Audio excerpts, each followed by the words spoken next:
નમસ્કાર, ટેક્સ ટોકમાં આપનું સ્વાગત છે. હું છું અરવિંદ વ્યાસ.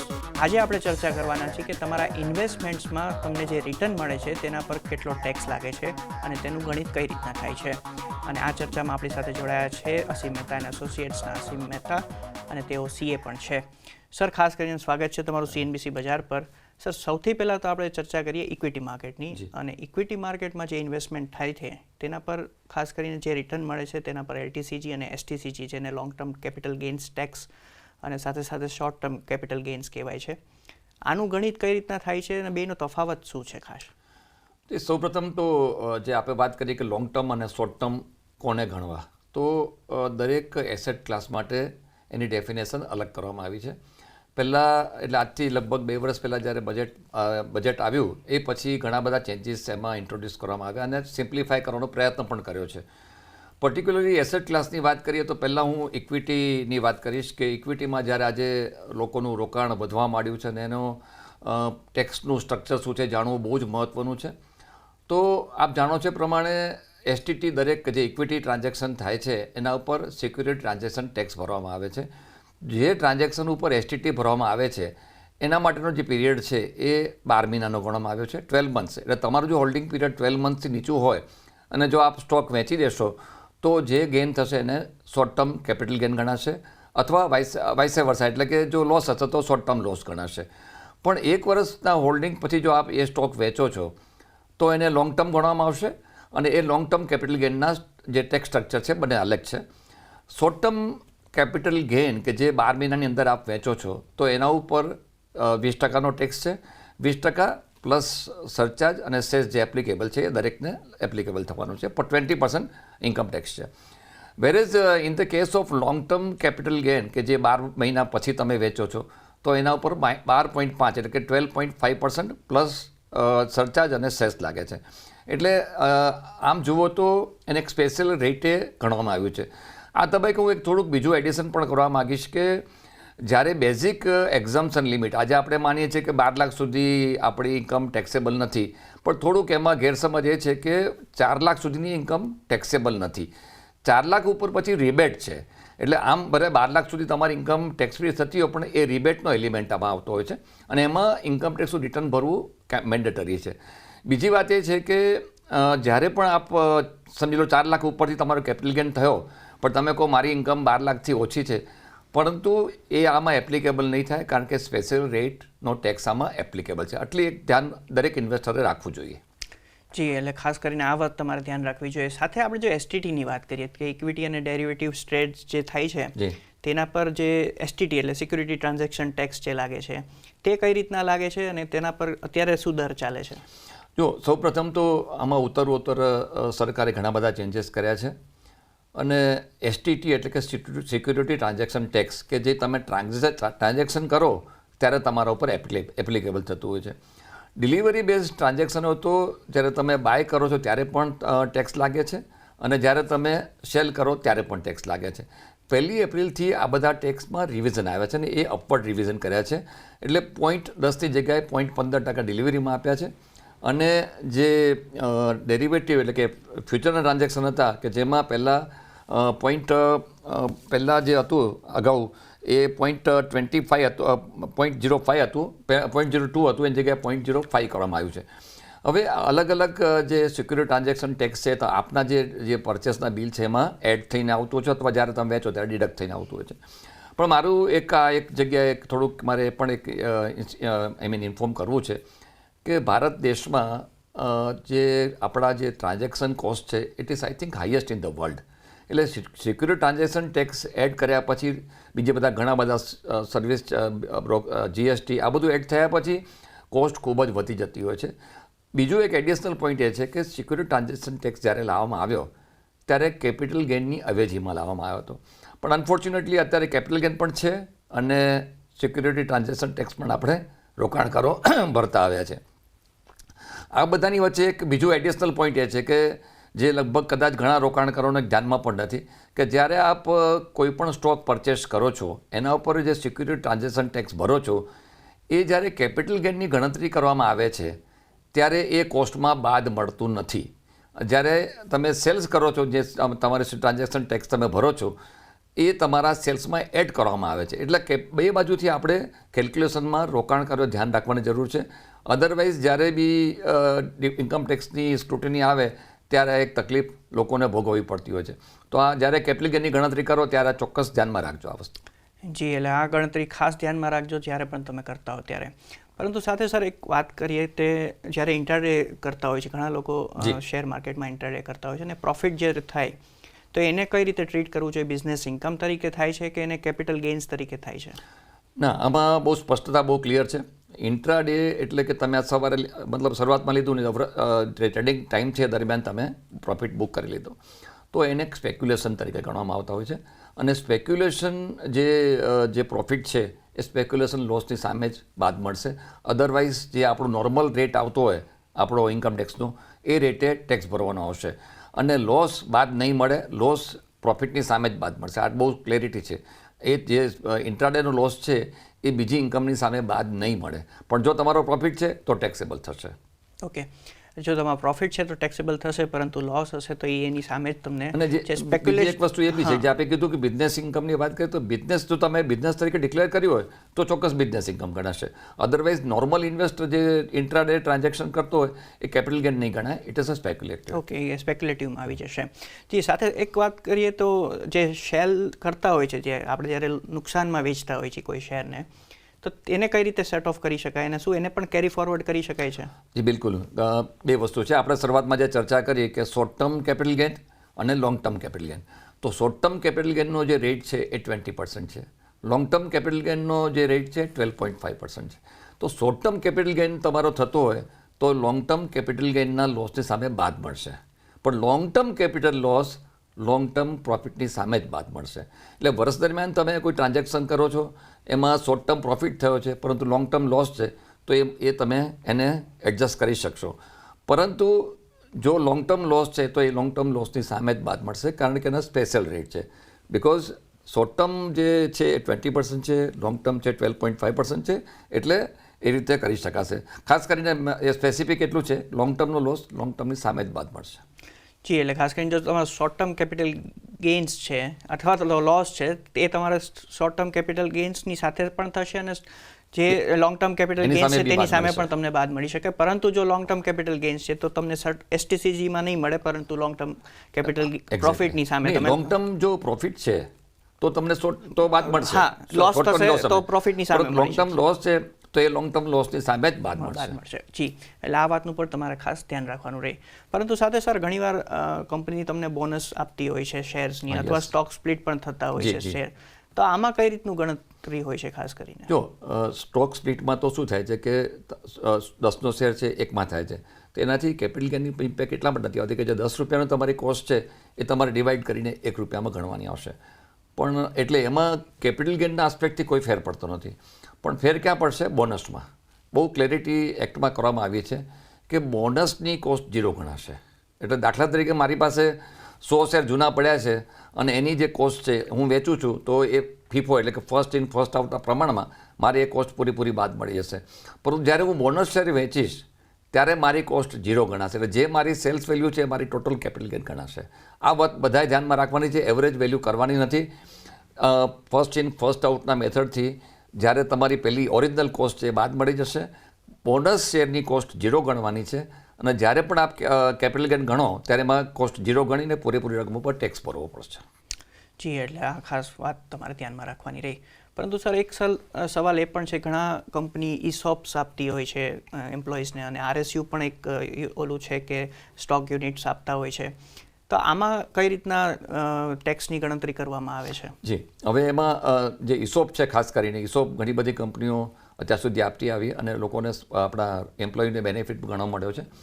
તો એમાં એની ગણતરી એના પરક્વિઝિટ તરીકે ગણાતી હોય છે. એમ્પ્લોયીને જ્યારે ઇસોપ મળે ત્યારે માર્કેટ વેલ્યુ અને જે ભાવે કંપની શેર આપે એ ડિફરન્સ છે એ પરક્વિઝિટ તરીકે ગણાય. એટલે એટલું એમના સેલરી ઇન્કમમાં એડ થશે અને જ્યારે સ્ટોક વેચવામાં આવે એ કોસ્ટ એની બાદ મળશે અને બાકીનું લોંગ ટર્મ કેપિટલ ગેઇન તરીકે એને 12.5% પ્રમાણે ટેક્સ ભરવો પડશે. જી, એટલે આ વાતનું ખાસ ધ્યાન રાખવું. પરંતુ બંને તરફથી તમારે ટેક્સ થાય, જ્યારે મળે ત્યારે પણ થાય અને સેલ થાય ત્યારે. એનું કારણ છે આજે કોઈ સ્ટોકનો ભાવ 200 રૂપિયા તમને 150માં આપવામાં આવે છે તો જે 50 રૂપિયા જે છે તમારા એ તમારી પરક્વિઝિટ ગણાશે, એટલે it's a part of salary income. હવે તમારી જે કોસ્ટ છે એ તો ₹150 છે, જ્યારે આપ વેચશો ત્યારે ₹150 બાદ મળશે, બાકીના ઉપર કેપિટલ ગેઇન ભરવો પડશે. જી, એટલે તમારે આ વસ્તુનું ખાસ ધ્યાન રાખવું જ્યારે તમને ESOP અથવા RSU યુનિટ્સ તમને મળેલા હોય ત્યારે. હવે વાત કરીએ સર મ્યુચ્યુઅલ ફંડની. ખાસ કરીને મ્યુચ્યુઅલ ફંડમાં કઈ રીતના ગણતરી હોય છે? અલગ અલગ કેટેગરી હોય છે મ્યુચ્યુઅલ ફંડમાં, ઘણી બધી ઇક્વિટીની છે કે પછી હાઇબ્રિડ કેટેગરી છે, ડેટ ફંડ છે. આમાં કઈ રીતના ગણતરી કરવામાં આવે છે? જો ઇન્વેસ્ટર પોતાના જે એક કહી શકાય ટેલર મેડ ટાઈપના ઘણા બધા મ્યુચ્યુઅલ ફંડ્સ છે, જેમાં 100% ઇક્વિટી હોય અથવા ડેપ્ટ હોય અથવા હાઇબ્રિડ હોય. હવે દરેક માટેની જે ઇન્કમટેક્સ એક્ટમાં અલગ અલગ પ્રોવિઝન કરવામાં આવ્યું છે. ઇક્વિટીના જે મ્યુચ્યુઅલ ફંડ્સ છે કે જેમાં મ્યુચ્યુઅલ ફંડ પોતે STT ભરતું હોય છે, તો જે કેપિટલ ગેઇનના બેનિફિટ્સ જે ઇક્વિટીમાં મળે છે એ આપણને ઇક્વિટી મ્યુચ્યુઅલ ફંડમાં પણ સેમ મળે છે. લાઈક મેં એમ જે વાત કરી એ પ્રમાણે ઇક્વિટી મ્યુચ્યુઅલ ફંડ હોય તો એના ઉપર લોંગ ટર્મમાં 12.5% અને જો શોર્ટ ટર્મ હોય તો 20% ભરવામાં આવે છે. હવે સેકન્ડ કેટેગરીની વાત કરીએ આપણે તો એ ડેપ્ટ ફંડ. હવે 1/4/2023 પહેલાં જે પ્રોવિઝન હતું કે તમે 2 વર્ષ હોલ્ડ કરો તો તમને લોંગ ટર્મ ગણવામાં આવે, અને જો શોર્ટ ટર્મ એટલે 2 વર્ષની અંદર તમે વેચો તો નોર્મલ રેટે ટેક્સેબલ થતું હતું. પરંતુ હવે એને 1/4/23 પછી જે પણ યુનિટ આવ્યા, જે પણ ડેપ્ટ ફંડ આવ્યા, એનું ટેક્સેશન સ્ટ્રક્ચરમાં ઘણો બધો ફેરફાર કર્યો છે. એમાં લોંગ ટર્મ શોર્ટ ટર્મ કાઢી નાખવામાં આવ્યું છે. ઇરિસ્પેક્ટિવ ઓફ ધી હોલ્ડિંગ, તમે ડેપ્ટ ફંડને જ્યારે પણ વેચશો ત્યારે તમારા નોર્મલ રેટે, એટલે કે તમારો નોર્મલ ઇન્કમ ટેક્સનો રેટ જે આવે એ રેટે ટેક્સેબિલિટી આવશે. એટલે આ ખાસ ધ્યાનમાં રાખવાનું છે, કારણ કે એક માંગ હતી કે જે લોકો બેંકમાં ડિપોઝિટ મૂકે છે એને અન્યાય થાય છે, અને એની સામે મ્યુચ્યુઅલ ફંડમાં જે લોકો રોકે છે એમને બેનિફિટ મળે છે. એટલે એને ઇક્વલાઇઝ કરવા માટે આ કરવામાં આવ્યું છે.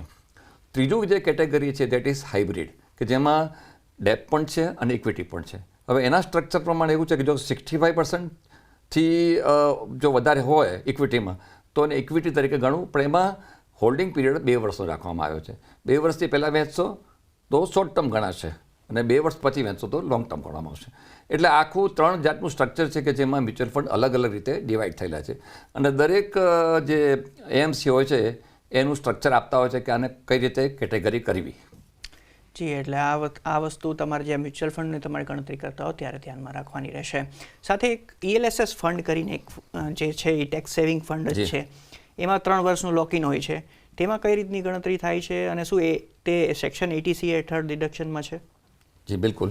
આ બહુ પોપ્યુલર, આજથી લગભગ 3-4 વર્ષ પહેલાં બહુ પોપ્યુલર ઇન્સ્ટ્રુમેન્ટ હતું, કારણ કે ELSS એટલે ઇક્વિટી લિંક સેવિંગ સ્કીમ, કે જેમાં તમે 3 વર્ષ તમારા મ્યુચ્યુઅલ ફંડ લોકિન રહે અને 80Cમાં એ બાદ મળતું હતું. પણ અરુણભાઈ, આમાં જ્યારે અત્યારે નવા ટેક્સ સ્ટ્રક્ચર આવ્યું, અત્યારે આપણે 2 પેરેલલ સ્ટ્રક્ચર જાણીએ છીએ કે એક નવું રિઝીમ અને ઓલ્ડ રિઝીમ. જે ઓલ્ડ રિઝીમમાં આપને સેક્શન 80ના બેનિફિટ મળતા હતા. હવે જે નવું રિઝીમ છે એમાં એ સેક્શન 80 આખું એબોલિશ થઈ ગયું છે, એટલે એમાં કોઈ પણ જાતના ડિડક્શન મળતા નથી, અને ટેક્સના રેટ છે એ બહુ જ મોડરેટ છે.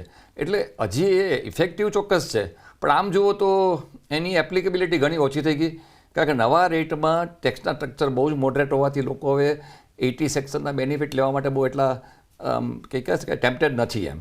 એટલે છે ચોક્કસ અત્યારે અવેલેબલ છે, એટલે એમાં તમે 3 વર્ષ લોકિન કરી શકો, અને એઝ યુઝ્યુઅલ 3 વર્ષ એટલે કે તમારું 1 વર્ષની ઉપર થઈ ગયું, જ્યારે પણ આપ સ્ટોક વેચો, જ્યારે મ્યુચ્યુઅલ ફંડ વેચો, તે જે એપ્લિકેબલ છે 12.5નો એ લોંગ ટર્મ કેપિટલ ગેઇન લાભ થશે. જી, એટલે આ એ રીતના ગણતરી થશે. પરંતુ સાથે ઘણીવાર લોકો મ્યુચ્યુઅલ ફંડને સ્વિચ પણ કરતા હોય છે અલગ અલગ રીતે, કે ભાઈ એક ફંડમાંથી બીજા ફંડમાં જવું. આમાં કોઈ રીતની ગણતરી હોય છે? જો એમાં પણ ટેક્સ લાગે?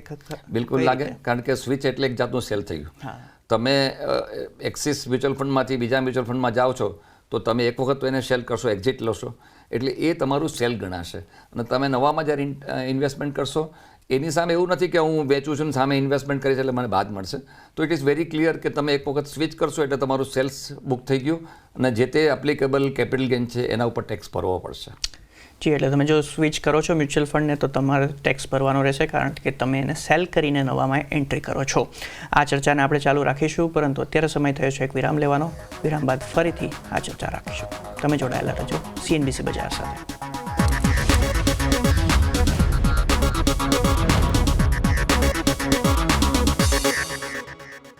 વિરામ બાદ ટેક્સ ટોકમાં આપનું ફરી સ્વાગત છે. આપણી સાથે અસીમ મહેતા અને એસોસિએટ્સના અસીમ મહેતા આપણી સાથે જોડાયેલા જ છે. સર, ખાસ કરીને આપણે ચર્ચા કરતા હતા મ્યુચ્યુઅલ ફંડની, પરંતુ એમાં એક ફંડ એવો પણ છે કે ઇન્ટરનેશનલ ફંડ ઓફ ફંડ્સ હોય છે જેમાં, અને સાથે સાથે ઓવરસીઝ ETF પણ હોય છે જેમાં લોકો ઇન્વેસ્ટ કરીને પછી ગેઇન્સ કમાતા હોય છે. તો એ ગેઇન્સ ઉપર કઈ રીતના ટેક્સ થાય છે? એક તો જે ઓવરસીઝના જે ફંડ્સ છે, અને આમ જુઓ તો બહુ રિલેવન્ટ એટલા માટે છે કે છેલ્લા લગભગ 2-3 વર્ષમાં જે ઓવરસીઝના માર્કેટ ઇન્ડિયન માર્કેટ કરતાં આઉટ પરફોર્મ કર્યા છે અને લોકોનું ગેઇન પણ સારો થયો છે. હવે બે વસ્તુ છે, આ STT આપણે જાણીએ છીએ કે એપ્લિકેબલ ત્યાં નથી, એટલે એના માટેના નિયમ એ રીતના છે કે જ્યારે આપ ઓવરસીઝ ઇન્વેસ્ટમેન્ટમાં ETF, it is very popular in other countries, ETFમાં ઇન્વેસ્ટમેન્ટ કર્યું અને ગેઇન થયો હોય, અથવા તમે આ ઇન્ટરનેશનલ ફંડમાં ઇન્વેસ્ટમેન્ટ કર્યું અને જો ગેઇન થયો, તો એના નોર્મ્સમાં એવું છે કે એ હોલ્ડિંગ પીરિયડ 24 મંથ્સનો છે. જો 24 મહિના તમે હોલ્ડ કરો છો અને 24 મહિના પછી જો તમે વેચશો તો એને લોંગ ટર્મ કેપિટલ ગેઇન ગણાશે, વિચ ઇઝ 12.5%. પણ 24 મંથ્સ પહેલાં જો તમે એક્ઝિટ લો છો તો એ નોર્મલ રેટે ટેક્સ થશે. એ શોર્ટ ટર્મ કેપિટલ ગેઇન 20%ની અહીંયા એપ્લિકેબિલિટી નથી, એટલે ખાસ ધ્યાન રાખવાનું છે. આપનો જે નોર્મલ રેટ કે આપણા જે ઇન્કમ ટેક્સમાં જે રેટ આવતો હોય એમની ઇન્કમ પ્રમાણે, એ પ્રમાણે ટેક્સેબિલિટી આવશે.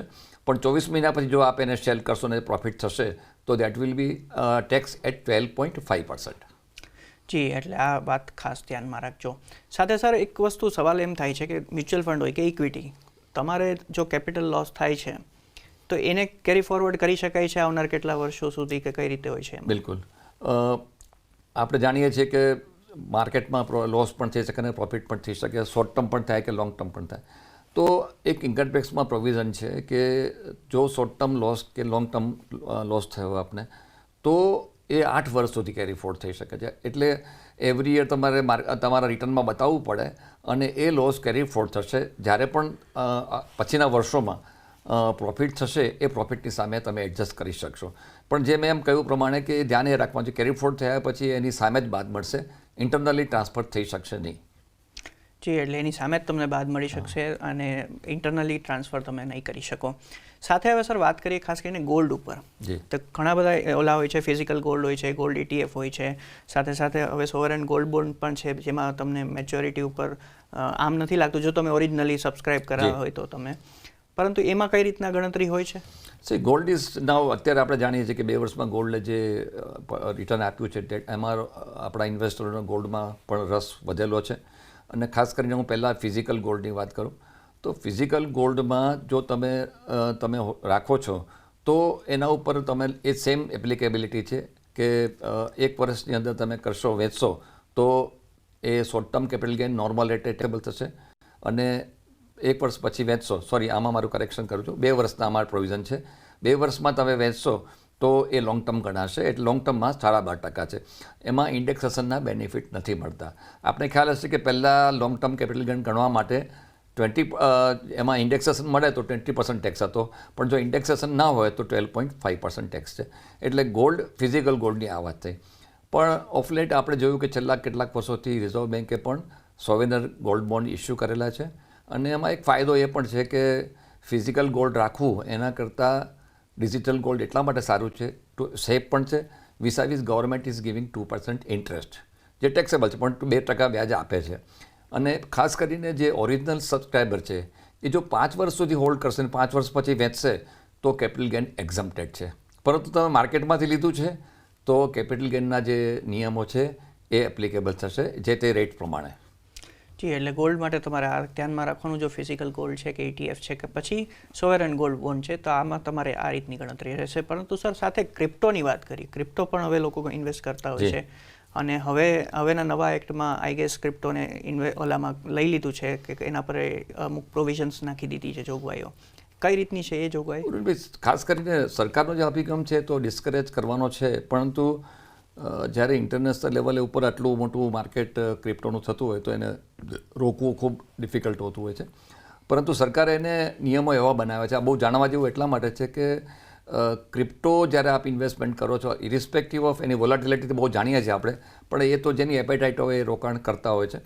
પણ ટેક્સેબિલિટીની વાત કરીએ તો જ્યારે તમે ક્રિપ્ટો તમે વેચશો તો એમાં 1% TDS કપાય છે, પહેલી વાત. એટલે એ સરકારમાં જમા થાય તમારે જ્યારે રિટર્ન ભરો ત્યાં એમાં બાદ મળે તમને. પણ મહત્ત્વની વસ્તુ એ કે જે પણ પ્રોફિટ થશે એમાં 30% ટેક્સ છે. એટલે મેં એક ક્રિપ્ટોમાં લોસ કર્યો, એક ક્રિપ્ટોમાં મેં પ્રોફિટ કર્યો તો એડજસ્ટ નહીં થાય. લોસ છે એને કોઈપણ જાતની ટ્રીટમેન્ટ નહીં આપવામાં આવે. જે પ્રોફિટ છે એના ઉપર મારે 30% ટેક્સ ભરવો પડશે. એટલે આ ખાસ ધ્યાન રાખવાનું છે. અને ત્રીજી વસ્તુ કે આમાં 4 લાખની બેઝિક જે એક્ઝમ્પશન લિમિટ છે એ પણ એપ્લિકેબલ નથી. હું 40,000 રૂપિયા કમાયો તોય મારે 30% ટેક્સ ભરવો પડશે. એટલે મોટું એવું છે કે ટેક્સ બહુ સ્ટ્રક્ચર બહુ સ્ટ્રિક્ટ છે. આમાં રોકાણકારોને કેટલો ફાયદો થાય છે ક્વેશ્ચન માર્ક છે, પણ જ્યારે આપણે ઇન્વેસ્ટમેન્ટ કરે છે તો આ ચોક્કસ જાણવું જોઈએ. જી, એટલે ઇન્વેસ્ટમેન્ટ જો કરતા હો તો તમારે આ વાતનું ખાસ ધ્યાન રાખવું જોઈએ અને કઈ રીતના ટેક્સ લાગે છે એ પણ. સાથે સર એક વાત કરીએ તો ઘણા બધા લોકો બીજા પણ અલગ એસેટ ક્લાસ કે પછી કોઈ પણ એવા ઇન્સ્ટ્રુમેન્ટ હોય છે જ્યાં ફોરેનમાં કે વિદેશમાં રોકાણ કરીને પછી એમાંથી ગેઇન્સ લેતા હોય છે. એના કઈ રીતના ટેક્સ લાગે છે? ખાસ કરીને કોઈ રિયલ એસ્ટેટમાં કર્યું કે કોઈ બીજી જગ્યાએ કર્યું તો એમાં કઈ રીતના ટેક્સ હોય છે? એમાં બે વસ્તુ છે. જ્યારે ઇન્વેસ્ટમેન્ટ તમે કરો ત્યારે તમારી જે રેસિડેન્શિયલ જે સ્ટેટસ છે એ બહુ મહત્ત્વનું છે. આપણે જે રેસિડેન્શિયલના એ બધા ઘણા બધા નિયમો છે કે કોને રેસિડન્ટ ગણવા, કોને નોન રેસિડન્ટ ગણવા, કોને રેસિડન્ટ બટ ઓર્ડિનરી રેસિડન્ટ ગણવા, પરંતુ એને કેપિટલાઇઝેશન ગણ્યા વગર એ સીધું તમારી ઇન્કમમાં એડ થઈ જાય છે. કારણ કે ફોરેનના જે પણ જે ઇન્વેસ્ટમેન્ટ તમે કરો છો, ખાસ કરીને એબલ પ્રોપર્ટીમાં, દેટ ઇઝ એના આપણા જે નિયમો છે અહીંયા આપણા ઇન્ડિયામાં એ એપ્લિકેબલ નથી. વોટ એવર ગેઇન આપણે એમાં મળે છે એ સીધો તમારા નોર્મલ રેટે ટેક્સ થશે. આ ખાસ ધ્યાન રાખવાનું છે. આપણા ભારત દેશમાં તમે ઇન્વેસ્ટમેન્ટ કરશો તો એના ઘણા બધા પ્રોવિઝન્સ છે કે તમે બીજા ઘરમાં રોકાણ કર્યું હોય તો તમને એનો કેપિટલ ગેઇન બાદ મળી શકે, પરંતુ ફોરેન એસેટ્સમાં એ અવેલેબલ નથી. જી, એટલે એ વસ્તુ પર તમારે જો વિદેશમાં રોકાણ કરતા હો તો ધ્યાનમાં રાખવું. પરંતુ સર એક ટર્મ છે ટેક્સ લોસ હાર્વેસ્ટિંગ, એ કઈ રીતે કામ કરે છે ઇક્વિટી અને મ્યુચ્યુઅલ ફંડમાં? બહુ જ મહત્ત્વનું એટલા માટે છે કે આપણે વર્ષ દરમિયાન ઘણા બધા સ્ટોકમાં આપણે રોકાણ કર્યું હોય અને આપ જાણો છો પ્રમાણે જે કેપિટલ ગેઇન છે, સે for example short term capital gain છે તો 20% છે, લોંગ ટર્મ છે તો 12.5% છે. પણ તો એક સલાહ એવી છે કે રોકાણકારોએ વર્ષના જ્યારે 10 મહિના જેવું થાય ત્યારે એક સ્ટડી કરી લેવો જોઈએ. ઘણી વખત તમે સ્ટોક લીધો અને એમાં લોસ દેખાતો હોય, ભલે નોસ્ટલ હોય, તમે લોસ બુક નથી કર્યો પણ લોસ હોય, અને સામે છેડે બીજી અમુક સ્ક્રિપ્ટમાં પ્રોફિટ હોય, તો એ પ્રોફિટની સામે તમે એ સ્ટોક સેલ કરીને લોસ બુક કરી લો, પછી ભલે બીજા દિવસે તમે એને બાય કરી લો. એટલે જે લોસ છે તમારો એ તમારા પ્રોફિટની સામે તમને મજરે મળી જશે. બીજી વાત એ છે કે આ જ્યારે ટ્રાન્ઝેક્શન કરો ત્યારે ફેગ એન્ડ ઓફ ધ યરમાં કરવાની મારી સલાહ નથી. કારણ છે કે છેલ્લા મહિનાઓમાં વોલેટિલિટી ખૂબ હોય છે અને just to take the tax benefit ઘણી વખત એ બેનિફિટ એનો નીકળી પણ જતો હોય છે. એટલે એ સમયે જોઈને કરવું એટલા માટે એડવાઇઝેબલ છે કે જ્યારે માર્કેટ સ્ટેબલ હોય ત્યારે તમે આ ટ્રાન્ઝેક્શન કરી શકો છો. એટલે આ વસ્તુને દરેક લોકોએ બેનિફિટ લેવો જોઈએ, કારણ કે તમારો લોસ જે નોસ્ટલ બુકમાં છે એક વખત એ બુક થઈ જાય અને તમારો ખોટો ટેક્સ ભરવાનો પણ ના આવે. બીજી વસ્તુ એ છે કે 1,25,000 સુધી આપણને કેપિટલ ગેઇન બાદ મળે છે. 1,25,000 કેપિટલ ગેઇન હોય તો તમને ટેક્સેબલ નહીં થાય. તો એ સંજોગોમાં એક થોડુંક પ્લાનિંગ એવું પણ કરવું જોઈએ કે 1.25 લાખ સુધીનો કેપિટલ ગેઇન બુક કરી જ દેવો જોઈએ એક વખત, જેથી કરીને તમને બેનિફિટ મળે, તમારી કોસ્ટ ઊંચી આવતી જાય અને ભવિષ્યમાં તમને કેપિટલ ગેઇનનો એટલો બેનિફિટ થઈ શકે. જી, એટલે જો ટેક્સ લોસ હાર્વેસ્ટિંગની આ એક ટર્મ છે તમારા માટે કામની છે, જે તમે એને ઉપયોગ કરીને કઈ રીતે કરી શકો છો. સાથે જો આપણે આ ખાસ કરીને સર આ જે ચર્ચા કરી એમાં અત્યારે હવે સમય પૂરો થયો છે. તમારો ખૂબ ખૂબ આભાર અમારી સાથે જોડાવા બદલ અને દર્શકોને આ વસ્તુની માહિતી આપવા બદલ.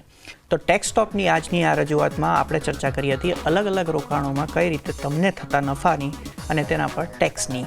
પરંતુ જો તમારો કોઈ પ્રશ્ન હોય અને તો અમને જરૂર મોકલજો CNBC બજારના વોટ્સએપ નંબર પર 7506660000 પર, અને સાથે સાથે તમે ફેસબુક અને ઇન્સ્ટાગ્રામ પર પણ તમે અમને મેસેજ કરી શકો છો.